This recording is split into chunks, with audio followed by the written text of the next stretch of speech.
Hey, Tidely fam, Dean Sweetman and Frank Barry. Big warm welcome today. We have a fantastic show. I've been really looking forward to this, Frank. We've got a great guest today. Yes. It's gonna be Rick awesome. Dunham. Would you like to introduce him, or should I introduce him? You introduce him. I'll give you the honors. Yeah, so we've got Rick Dunham. Let me bring him on screen here, just because he's right here with us. Hey, Rick, how's it going?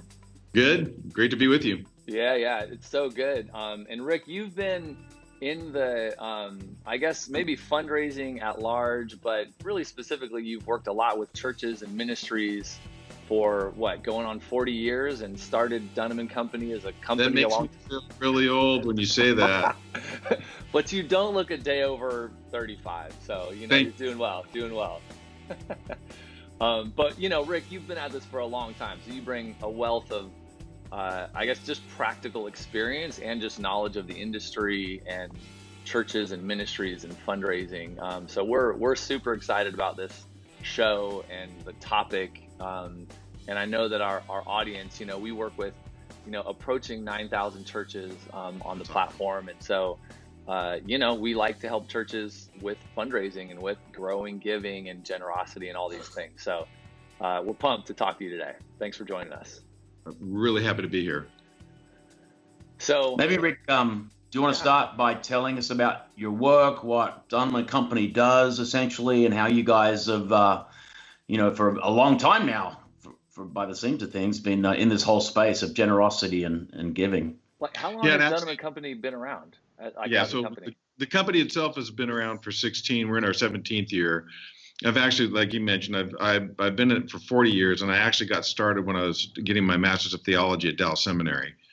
And that whole journey there, it created a heart for ministry. Mm-hmm. I went to seminary because I wanted to teach, but I got exposed to the world of ministry in a way I hadn't before. So long and short of it, worked at a radio ministry with Chuck Swindoll for about a year, and then worked at Campus Crusade for Christ, and worked at Biola University, all in kind of the fundraising space. My wife went to Biola. She did. Yeah. Too funny.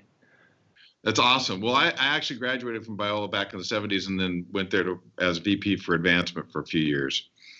But I got into the fundraising space mainly because, I was concerned about how ministries could effectively fulfill their call, whether the local church, whether a ministry outside the church, how could they actually fulfill the call that God had put on them without the resourcing? So it's been our space for now 40 years.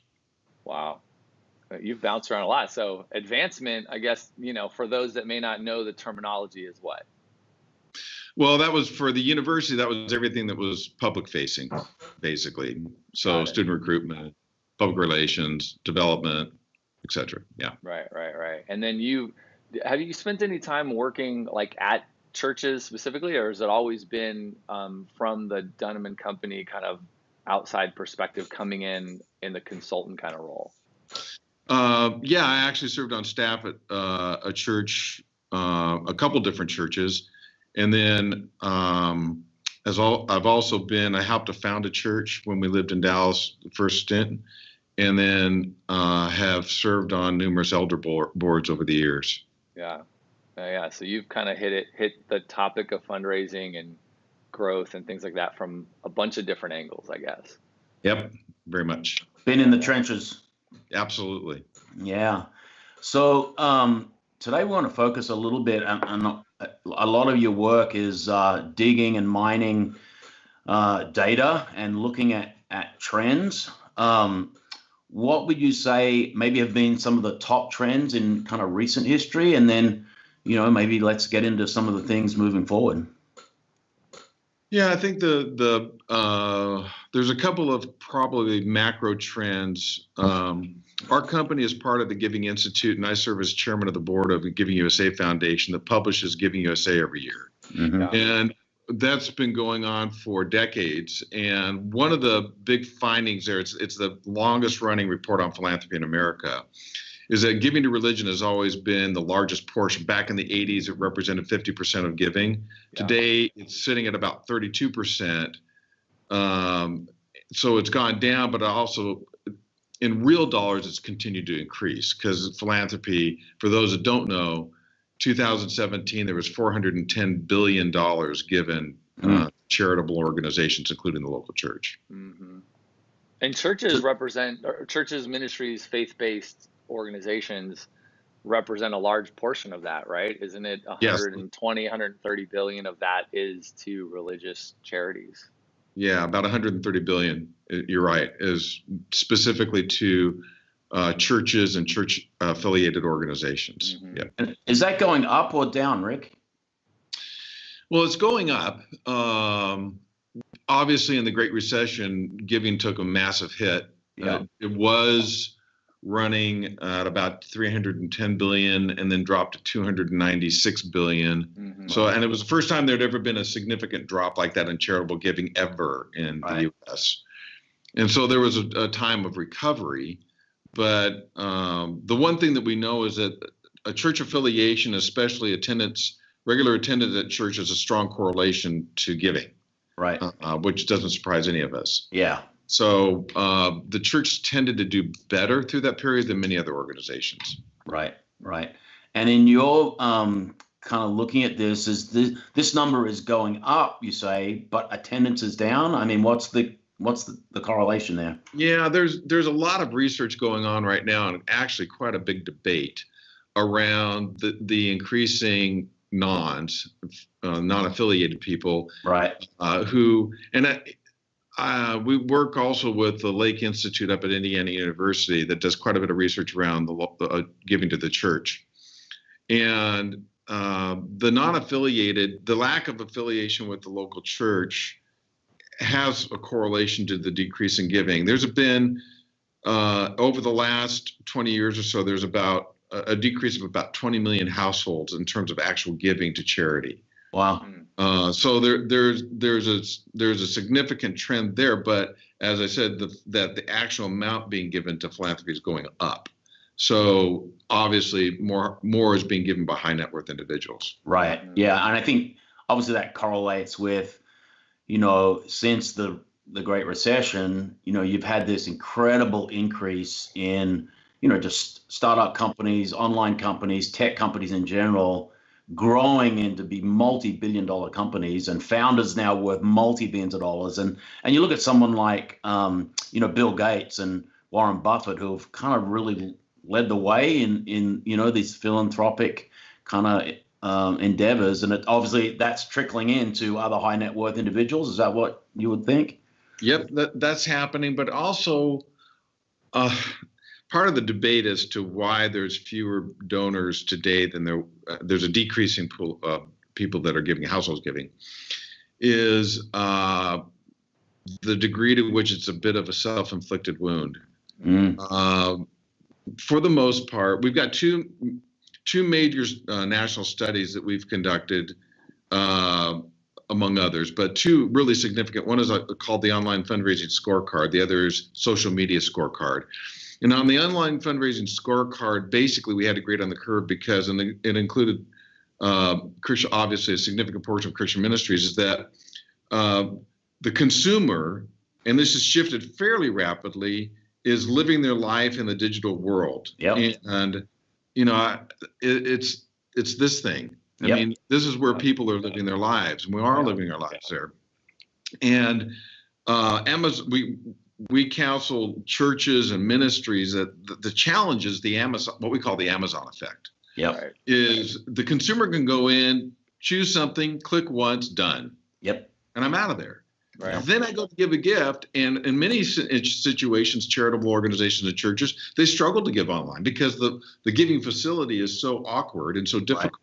So it's an area that I think is one of the reasons, especially with the younger generation, those that are really living their lives purely in that technology space, where they just, as ministries, as organizations, as churches, we just haven't made it easy enough. Right. And that is, for us as a company, that was too easy, right? But it's true. I mean, that is the reality, is that the trending to online giving is so significant, and even to mobile. I mean, well over 50% of content's now viewed on mobile.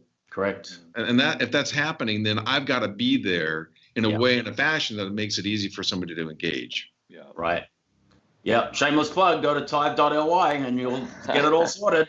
And I mean, you mentioned sort of the growth, and I mean, I guess there's probably a lot of things to unpack in everything you just said, but I know in one of your recent reports, the online giving scorecard, you mentioned how bigger churches are having more success than smaller churches, and you saw some delineation between size and effectiveness.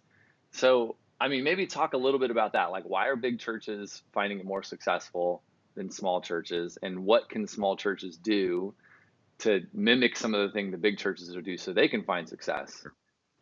So the one study you're referring to is we've done some longitudinal studies on online giving within the church space. Kind of what do we see trending there?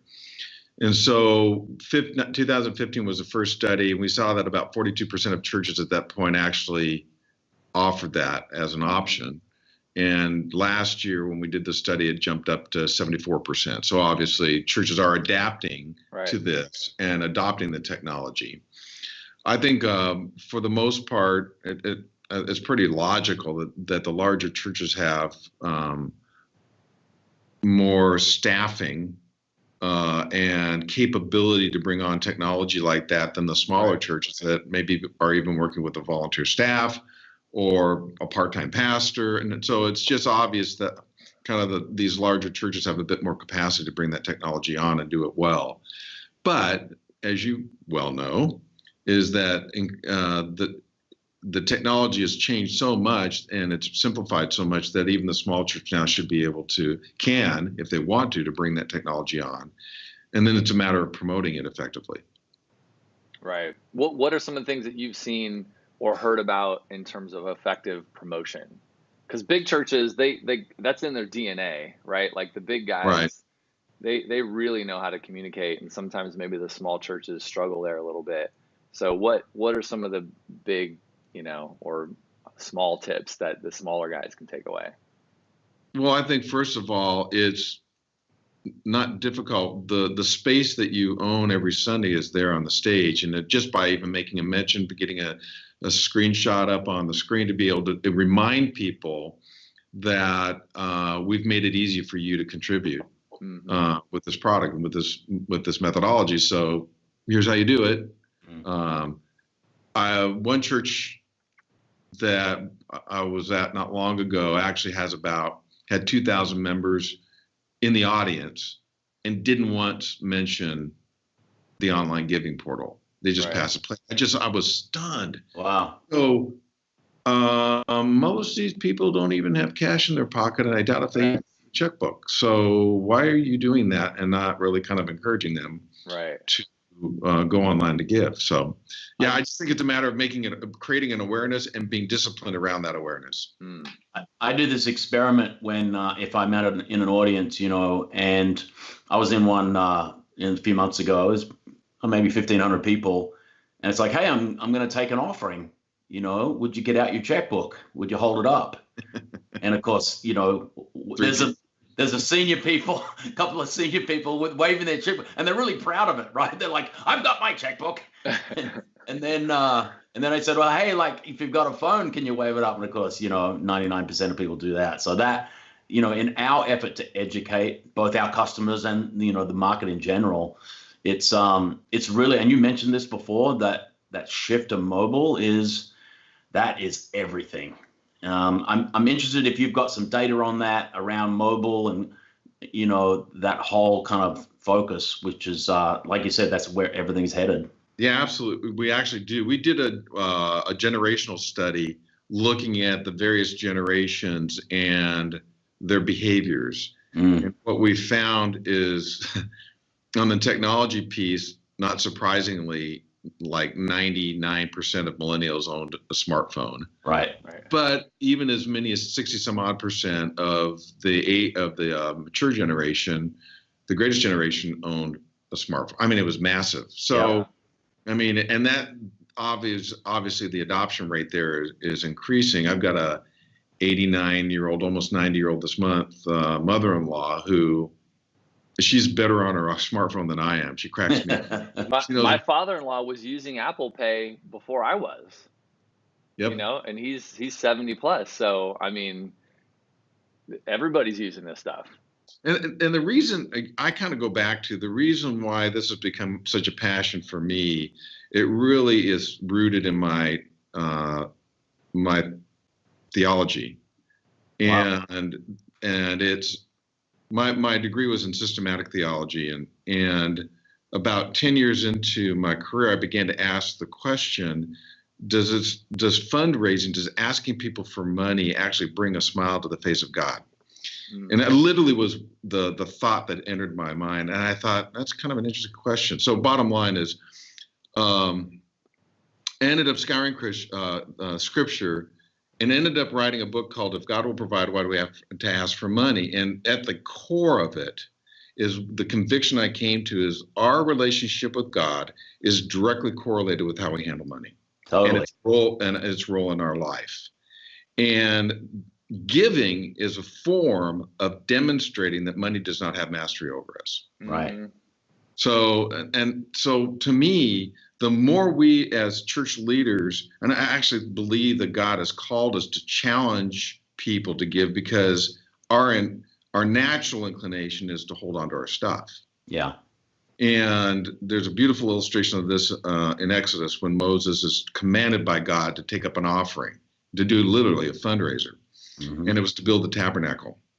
And so my whole point on all of this is that I think as our job is to not only challenge and inspire God's people to get after funding God's work, but it's also then to provide the way to give in the simplest fashion possible, so there's no barriers. And if we can combine those two things, we're rocking and rolling. Yeah. It's that's the essence of what we do, obviously, and it's like you're in that church a ways ago, and a couple thousand people, and no, online or mobile option. We talk to churches every single day, old churches, new churches, young churches, and the rapid rate of which they're waking up and going, you know what? If we don't get on this, we're missing out. Is the bottom line. Yeah, and I think it even goes to the level that I think that the adoption of the technology has been so great that it's not anymore. A person may really truly want to give, but not have even a way to give because they don't have any other way of doing a financial transaction. Exactly. Yeah. So kids, like my kids, using things like Venmo to, like pay for stuff and send money to their friends. They go out for dinner and they split the check and they just so to get, and I remember even back in the day, the first time I used the Starbucks app to buy a coffee. So it was a purely, cardless transaction, forget about cash. It was purely embedded in the phone. Yeah. And that's what, 8 years ago or whatever it was now. So, fast forward, I use Uber a fair bit. We're a one-car family. We live kind of within a small geographical area, and for $5 I can get anywhere. So so the Uberization of technology, as far as like the Amazon one, the one click, when they introduced one click, which that was like probably a massive game changer, in my kind of estimation. It just, all those things just keep driving the marketplace to feel safe about a mobile experience. That's their go-to when they start thinking about a payment and maybe a donation, and it's just embedded in culture now. Well, I'll give you a stat that is a bit mind-blowing. This goes back 2 years ago. There was a study out of a group in Princeton, New Jersey, and they were able to, their study estimated that in that year alone, $1.7 trillion had been abandoned in shopping carts online. Wow. 1.7 trillion, which is all the friction stuff. Yep. So that's why I go back to your point. The simpler the transaction, the more likely it's going to be completed. The harder the transaction, the more likely it won't be completed. Simple as that. And we like to say, what we do at Tidely is like the last 1%. right? Like we just help with that moment of like, I'm inspired to give, I'm ready to give. We want it to be super easy, Amazon one-click style. Yeah. But I don't know, going back to your point earlier, you were saying you're in this church and they didn't even talk about digital giving, but they passed the plate. And yet, you have this deep conviction, like giving to God's church and people being generous, that like that's how we all do this together. That's how we help spread the gospel. Like, why are churches afraid of the technology? Like, why are they afraid to convert from the plate to mobile? Like, it's like so many churches, it seems like, are still reluctant to do that. Yeah, and one of the data points that was pretty interesting in our study is that even churches that have brought on the mobile technology and the ability to give online actually saw an increase in giving through the plate and a decrease. I mean, because bottom line in my mind, it was they put the technology in, but they never really promoted it. Right. Never made people aware of it. They have like one person using it in their church, right? It's a church of 100 people, one person uses it, and they still rely on the plate heavily instead of promoting it. Yep. Yeah, there's definitely a kind of a, we feel as much as anything in providing the technology, but we're in this education kind of space increasingly where we're trying to educate pastors and leaders to, the obvious benefits, right? When you can give anywhere, anytime, when you can, set up recurring in a really simple way, that's going to increase giving. But the education factor is just kind of huge with all this stuff. And I go back to the other point is that the average donor gives to at least 6 organizations. Okay. So it's not like they're not giving; they're going to give. The question is, are you one, inspiring them with what God's doing through the work of the church? And number 2, are you making it easy for them to give in such a way that they can be generous with you? Yeah, I mean, we talked about that in an episode or 2 ago. It's like, this time of year. Yeah, I was like the last 2 episodes, this has kind of come up with the holiday giving season. Yeah, people are going to give this time of year. It's like, well, if you don't get out in front and talk about your church's vision, what you've done, what you're going to do, people are going to go and send that money other places. Absolutely right. Mm-hmm. Yeah. What other? So I feel like we've hit one major trend, like mobile. Like that could be the only one that really matters. But outside of mobile, Rick, are there other things that you've seen in just all of your experience and work, as well as in the research you've done, that churches need to be paying attention to? Yeah. When we did that generational study, we actually found that the millennial generation who's engaged in the local church is actually giving they're not giving as much money because they're incapable of that, mm-hmm. but almost exactly the same percentage of millennials are giving as Gen Xers. Wow. And only slightly less than boomers. And of course, the biggest percentage of the mature generation. Yeah. So one of the what I call false trends out there in the marketplace is that the millennial generation isn't generous. I think people, especially the millennials that are engaged in the local church, have a desire to give. By stage of life, they've got kind of 2 strikes against them right now. One is they entered the workforce primarily during down economic times, so the ability to get a job at a level that they would hope for, that most generations had available, wasn't true for them. Mm-hmm. And second is the level of student debt is at all-time high. Yeah, so crazy. You put those 2 factors together, it doesn't mean. I think it's a danger to write off the millennial generation, because I think the heart is right, just the capability is not fully there. So I was really stunned when we got our numbers back, and I go, wow. Mm. I mean, 1 out of 4 millennials who attend church regularly are giving, and it's about the same percentage as Gen Xers. That's pretty high in my experience. It was a stunning finding, and that's another trend that I think the local church needs to pay attention to, is again, not to write off that generation. Another one that's kind of coming down the pike a bit, and it's so new that there's a lot of speculation as to where it's really going to go, and it's cryptocurrency. our stance on cryptocurrency is it's here to stay. It's just going through it's going through what it would be a kind of a normative process. Yeah, like this time last year, it was off the charts, right? It was all over the news, going crazy. Yep, and I think the fact that there are now some cryptocurrencies that are being, I know of one in particular that's going to be the first that the SEC actually license and approves. And so I think as certain types of regulations are put in and normalizes a bit more, I won't be surprised. Kind of my opinion is this is going to be the currency that Gen X kind of owns. Right. This is going to emerge with their generation, and it's going to be very interesting to see where it goes. Yeah. Have you seen any churches or any real life examples yet of either churches or ministries taking donations in crypto, or maybe specifically Bitcoin, just because it's the biggest one out there, or being asked, just curious. I know of a couple that are actually taking donations in cryptocurrency now. But again, it's so early days that we're doing one of our folks. We got a guy that Neil Smith, who is our scout over the hill, trying to help us understand what's coming. Yeah, and he's doing a lot of research on it right now, trying to figure out what are the implications for the local church and for Christian ministries. Yeah.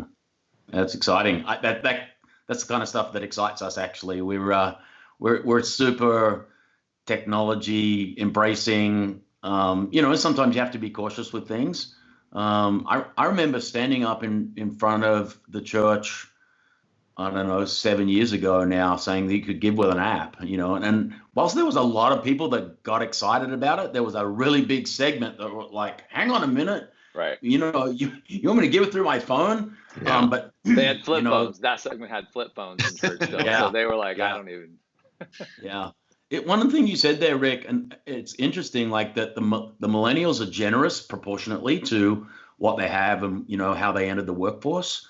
But you've got to think, though, and you probably see this in other trends, as they age, and their life circumstance kind of changes, that's going to be good news for the church, because if you start generous, the more you kind of go on in life, if you've got that seed of generosity, as your circumstances change for the better, that's got to be better for the church, right? Well, there was a study that came out in the early 1980s, all about the boomer generation and the fact that they lacked the generosity of the greatest generation. Mm-hmm. And it was a warning to charities to kind of put the seatbelt on, because you're going to have a very rough ride when the boomers mature.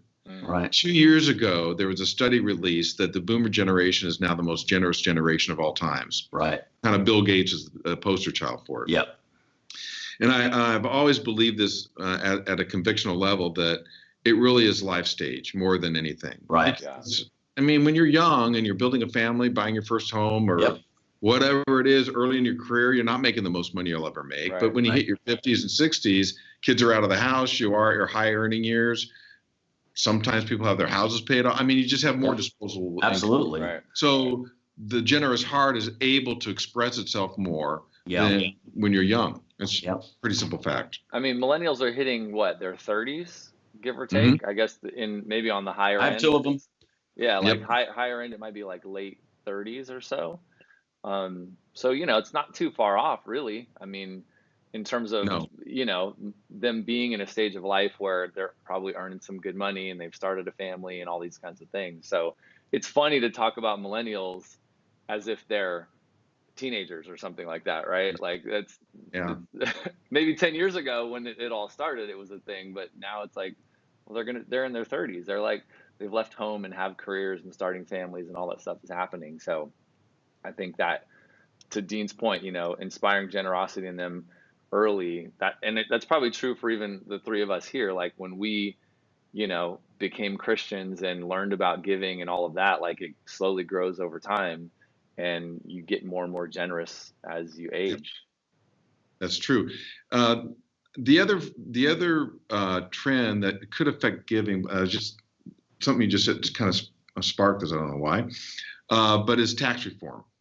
Mm-hmm. That's a big As one. you know, the Tax Reform Act was passed a year ago, and the standard deduction was raised to $12,000 for singles, $24,000 for couples, families, and they think something like there's going to be a decrease of 60-70% of people who itemize deductions as a result, which means that your charitable deduction is no longer itemized, and the people won't need the itemization of the charitable tax deduction. So it's going to be. We did a study earlier this year, and for the most part, I don't think it's going to have any impact on giving, even here at year end. Right. Where it may have an impact is next year when people actually file and kind of figure it out. But even then, I am pretty bullish that it's the only thing that charitable deduction helps is the ability to give more. Right. So I don't think it's going to impact the intent to give. The question is, will it impact the amount people are able to give just because they don't get as much of a deduction off their taxes? Right. Maybe unpack that a little bit. So people aren't gonna itemize. So the charitable portion, they just won't do it anymore since they're not itemizing anything else. Basically, yeah. So one of the things we're involved in is the Charitable Giving Coalition that's basically advocating on Capitol Hill for a universal charitable deduction, so that whether you itemize or not, you can still off the top line take reduce your taxes by basically take the amount you give to charity off of your income, just off.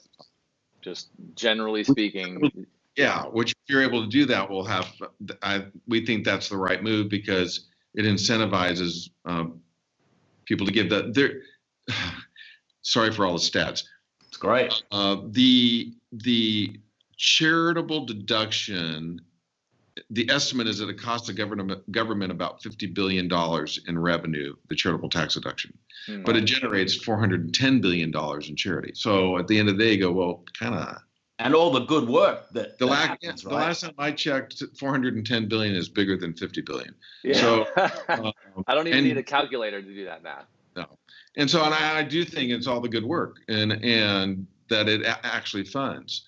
Yeah. So it's going to be an interesting thing to see if it won't affect high net worth individuals. It's going to be more the middle income folks. Right. So that's what's going to be interesting. Yeah, I guess, as we kind of wrap a little bit, just like big picture things, right? If you could, we have a lot of pastors and leaders listen to the podcast. And, we've talked about some phenomenal things. If you, feel like you could get a couple of things across to them when it comes to what the current trends are and what you see happening, how would you encourage them going forward around the area of generosity and how they can increase it? I'm actually going to start with again around the theology of this, is that to encourage pastors to not be shy. I love it. Because you're not asking for yourself. You're not even asking for the church. Right. And at the end of the day, God doesn't need our money. We all know that for a fact. Right. What he wants is our heart, and we know that there's a direct correlation between our heart and money. Right. So the more that I can advocate for you to invest in kingdom work, the more by definition I know your heart's going to follow after God. So really challenging the pastor to not be shy about challenging and inspiring his people to support God's kingdom work through his church. So that's number one. Number two, I do think, and I'm going to bang on about it, is mobile. It just we are living in an age where mobile's dominating life. Yeah. And unless we come to terms with that as a local church and really make it easy for our congregants to give through mobile, then we're by definition going to eliminate a segment that may have the intention to give, but literally not have the wherewithal to give. Right. You could be our spokesperson.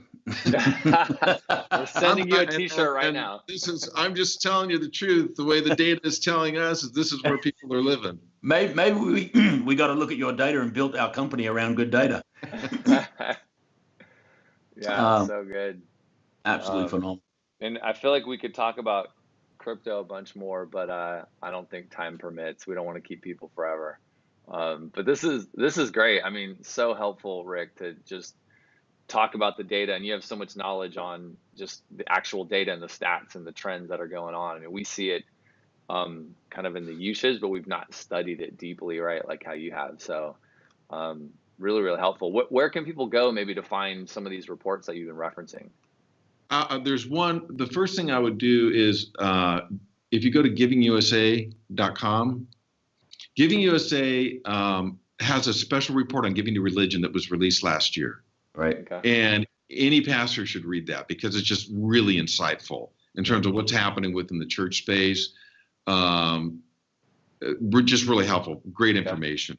Secondly, if you go to givingresearch.net, you will land on all of our research, and there's a ton of there related to the church, etc.